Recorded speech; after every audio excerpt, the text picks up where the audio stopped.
Hey, please, wait! Help me! Despite desperately shouting from the company premises, my husband only smirked defiantly. Yes, my hands are broken and I can't move them as I would like. Unable to unlock the car, I had no choice but to throw my body against the car door. It was summer. Sweat pours out of me and I start to feel sick in the 100-degree-plus seat. Even seeing me like that, my husband didn't change his expression at all. On the contrary, he waved his hand cheerfully and disappeared somewhere, seeming to enjoy himself. In that moment, everything went pitch black, and I found myself standing on the brink of despair. Why am I going through this? If it continues like this, my body will really go haywire. Someone, please help me. As the discomfort grows, my consciousness gradually fades. Then I heard unexpected voices. It was the voices of unfamiliar people. My name is Maggie, and I'm 29 years old. I'm just an ordinary office worker in a general company. I met my husband Keith 3 years ago, and we got married just a year ago. We initially got to know each other through work, so we have a mutual understanding of each other's duties. When I said I want to continue working even after getting married, he smiled, gently. It's fine, isn't it? Nowadays, it's normal for women to work actively. But your mom was a homemaker, right? And before you also said you wanted me to be a homemaker when we got married. Don't worry about that. I just wanted you to live in a way that feels right for you.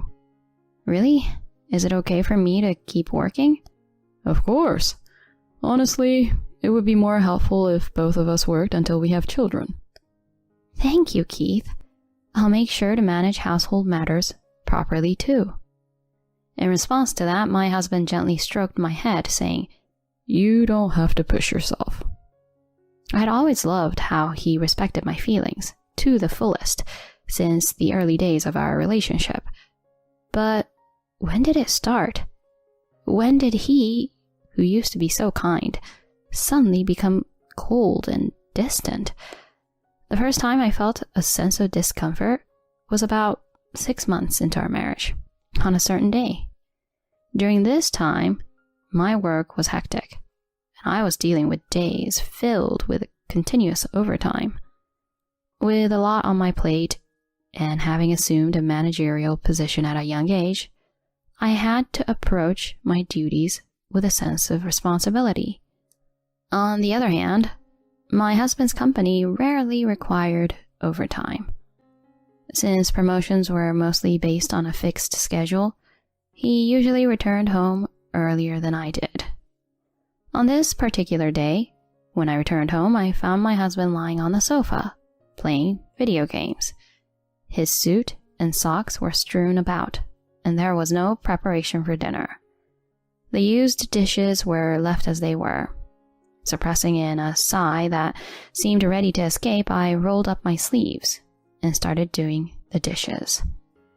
At that moment, without turning his face towards me, my husband continued to focus on the game screen and casually said, Hey, is dinner ready yet? I'm pretty hungry, you know. Upon hearing those words, my hands, which were washing dishes, came to a halt. The juggling act between work and household chores seemed to have reached its limit for my mind and body. Normally, I could have brushed it off with a sorry or I'll prepare it soon, but on this day, I just couldn't ignore my husband's words. Still standing in the kitchen, I suddenly realized I was raising my voice at him.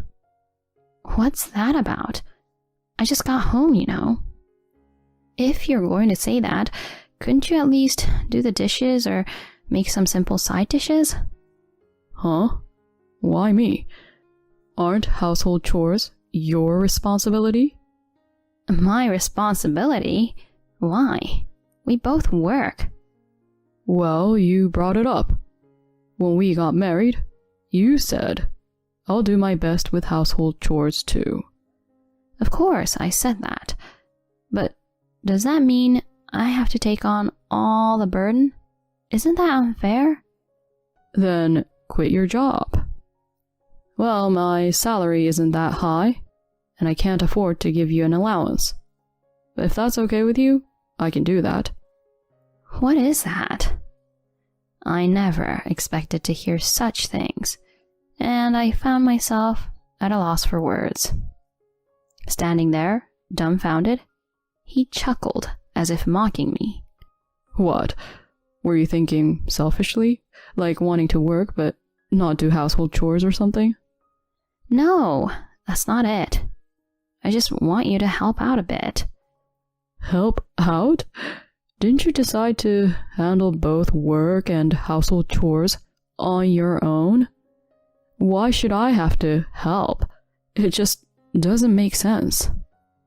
Isn't it normal for couples who both work to share household responsibilities? I never thought you'd say something like that.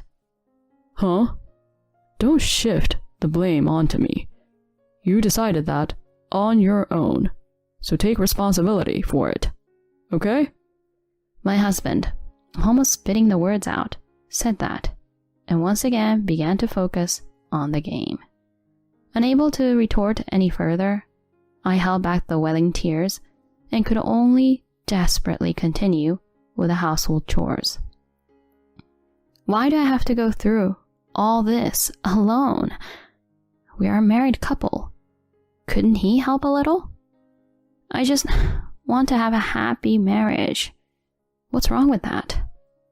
From this day onward, my husband's words and actions escalated rapidly. Even if he came home late due to overtime, he started hurling abusive words at me. Hey, why are you always so late? How long do you intend to keep dinner waiting? Sorry, but I did tell you beforehand that I would be late today before leaving for work. Huh? Like I would know that? You're using work as an excuse. Typical of a woman to abandon household chores. No, I didn't mean to neglect chores with a broom. Then, what is it? The result of prioritizing work is this, right? Ah, I thought I married a good wife, but I feel like I've been betrayed. You don't have to say it like that. Faced with me on the verge of tears, my husband sighed as if it were a bother. The kindness reminiscent of our early days of dating was nowhere to be found, replaced only by harsh words. Each day, my mind and body approached their limits within this challenging routine. Despite that, what made me want to continue the marriage was the presence of my in-laws. They lived about an hour away by car from our modest apartment, and they regularly visited, bringing delicious cakes and sweets from my favorite shops. Each time, they would speak kind words to me. I loved how they treated me with affection, like their own daughter. Today, once again, my in-laws showed up with smiling faces. Today, Mom and I stopped by Maggie's favorite shop, and they had a new dessert on sale. Oh, come on. We were so excited and bought it all for Maggie. It genuinely makes me happy when they take actions with me in mind. Accepting the paper bag handed over by my father-in-law, I expressed my gratitude with a beaming smile. Thank you so much, Mom and Dad. I'm really grateful for your thoughtfulness. Always. What are you saying? Maggie is our precious daughter, so it's only natural. Keith seems to be inviting you, and I'm grateful for you for marrying someone as lovely as you.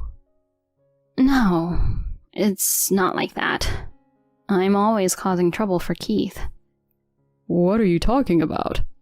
Keith is the one causing trouble, isn't he? He's the type who doesn't do any household chores. That's right. That kid has a bit of a sloppy side. If anything happens, feel free to consult with us anytime, okay? Sorry.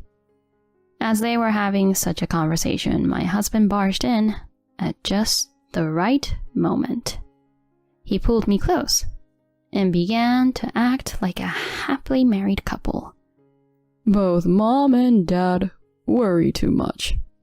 We get along really well, and we share the household chores properly. Really? I can't believe you can do such skillful things. That's right. You're just handing everything over to Maggie. That's not true. I do my share of household chores since Maggie is working, you know. What about it, Maggie? I shuddered involuntarily at my husband's smiling face. How could he tell such lies as effortlessly as breathing? Nevertheless, I couldn't afford to cause trouble for my in-laws because of me. I desperately responded with a smile that said, "Yeah, it seems that way." Seeing that, my in-laws smiled happily. That's right. I must not ruin this happiness. For the sake of my beloved in-laws, I had to endure.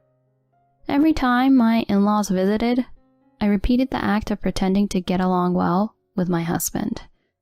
One day, something happened. After work, I fell on the stairs at the station, resulting in fractures in both arms. Bystanders called an ambulance, and I had to be transported to the hospital for emergency treatment. I was forced to stay in the hospital for a while. Since my job involves using a computer, this injury could impact my work. When I contacted the company and explained the situation, they told me not to push myself and take a break, so I decided to take about 2 months off. Both the injury and the need to take time off from work were entirely due to my own carelessness, so there was no helping it. But what saddened me the most was that my husband didn't visit me once during my hospitalization. After about 2 weeks in the hospital, I was discharged. I had informed my husband of my discharge date, but there was no response from him. Maybe Keith won't come to pick me up after all. Unable to move both arms, I couldn't carry my belongings and take the train home. I had no choice but to pick up a taxi at the hospital and go home. While pondering such thoughts, I headed to the hospital's main entrance with the assistance of a nurse. There, I was met by my husband, waiting with a refreshing smile. Maggie, I've been waiting for you. Huh? Keith, why? Why? Because I was worried, of course. I decided to come and pick you up. You can't go home alone when you can't use both hands. But I contacted you, and you didn't reply at all. Sorry. I've been busy too. Anyway, let's go home quickly, okay? You must be tired of the hospital life, right? My husband received my belongings from the nurse, loaded them onto the car's cargo area, and then opened the passenger seat door, seemingly guiding me. Observing him with his smart demeanor, the nurses were all cheering and getting excited. I nodded at them, then got into the car with complex emotions. As we drove, my husband kept repeating trivial stories. Until I was hospitalized, he used to hurl verbal abuse at me and maintain a cold attitude every day. I wondered what had brought about this change. With a sudden shift to kindness, I felt a sense of distrust towards my husband, contrary to how things were before. Ignoring my feelings, my husband parked the car in the parking lot of a park about 10 minutes from our home and slowly began to speak. Well, from here, drive back home on your own. Huh? Wait a minute. Are you kidding? This has to be a joke, right? A joke? After neglecting household chores for 2 weeks, it's only natural that you face the consequences. Wait, I still can't use both hands, and the sensation in my arms hasn't fully returned. Driving back alone from here... Shut up. Do you even realize how much I struggled because of you? My shoulders involuntarily twitched at the sound of my husband's shouting. He hadn't come to pick me up out of kindness. He considered my 2 weeks of hospitalization as neglecting household chores and had purposely come to pick me up to administer punishment, specifically to make me drive. My husband unfastened only his seatbelt and tried to exit the car. As he stepped outside to close the door, I pleaded desperately with him. Wait, Keith. Once I've healed, I promise I'll take care of the household chores properly. You've been slacking off for 2 weeks already, haven't you? Excuses won't work now. Please, forgive me. If I'm left behind in this intense atmosphere at work, it will only get worse by the time I reach the venue. I don't care. Fix your hands quickly and come out on your own. That's... The husband coldly uttered his words and forcefully slammed the car door shut. To make matters worse, he locked it from the outside. Hey, please, wait, help. Desperately, I raised my voice from inside the car. However, the husband just smirked mockingly. The sensation in both hands has yet to fully return. Unable to open the car lock from the inside, I had no choice but to throw my body against the door. No matter how many times I tried to calm down, my body remained unresponsive. It was summer, with temperatures exceeding 100 degrees Fahrenheit. Sweating profusely in the scorching heat, I began to feel nauseous. Despite witnessing my condition, my husband showed no change in expression. On the contrary, he happily waved and disappeared somewhere. In that moment, everything in front of me went pitch black, and I found myself standing on the brink of despair. Why am I in such a situation? If things continue like this, my body might truly go awry. Someone, please help.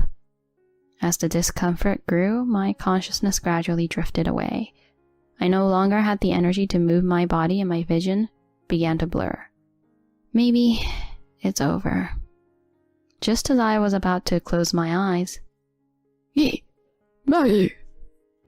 I wake up with a start at the loud call.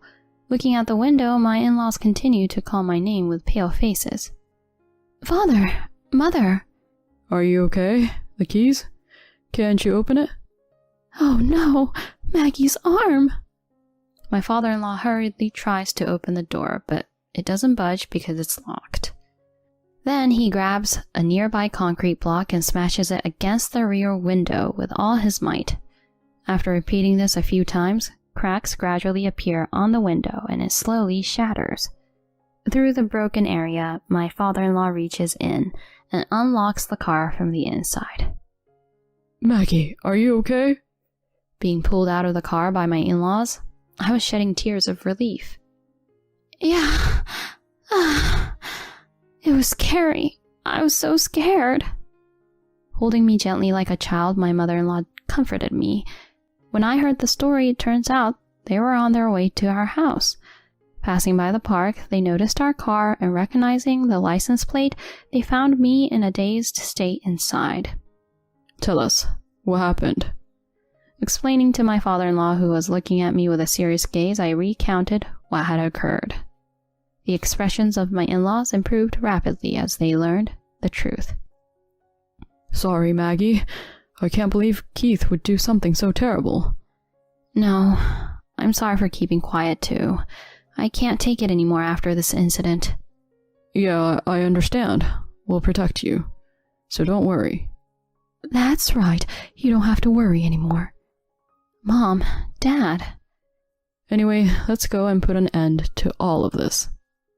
My in-laws got into their car, and my father-in-law drove us towards our home where my husband was waiting. When my father-in-law rang the intercom, my husband cheerfully appeared. However, as soon as he noticed me behind my father-in-law, his face contorted in an instant. Why? Maggie, why are you here? From the expressions of my in-laws, he probably understood everything. My husband's face rapidly turned pale. Keith, I heard everything from Maggie. My husband clearly appeared disturbed by the cold statement. No, it's a misunderstanding. It's just that... My father-in-law, grabbing his arm by the collar, shouted at him as he began making excuses. Don't mess around. Hurting such a wonderful wife like this? How much of a scumbag are you, huh? Pretending to get along in front of us and secretly hurting her like this?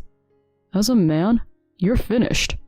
No, I just want Maggie to become a good wife. A good wife? Coming from you, who isn't a good husband, you idiot? I'm truly disappointed in you. I'm cutting off our parent-child relationship. Never come back home again. Scum like you can live alone in loneliness. Suffer on your own. No way. Mom, please say something to her. His plea was rejected as my mother-in-law shook her head. In her place, I bluntly stated, "You've done more than enough awful things to me. Perhaps losing your family is the payback you deserve." No, I don't want that. Please, don't abandon me. No, I can't take it. My husband clutched his head and crumbled to the floor from his knees. Despite his tearful apologies, I couldn't bring myself to forgive him. I decided to rely on my in-laws until I found a new place to live. With my parents-in-law as witnesses, I divorced my husband. Perhaps fearing his parents, Keith readily signed the divorce papers. Instead of seeking alimony, I demanded he never to be involved in my life again. Since we had common colleagues at work, news of our divorce quickly spread. Afterward, Keith seemed to have a hard time at work, repeatedly being late or absent without notice. It seemed like it was only a matter of time before he would be fired. But I felt no sympathy for him. Let him sit behind bars and suffer for all I care.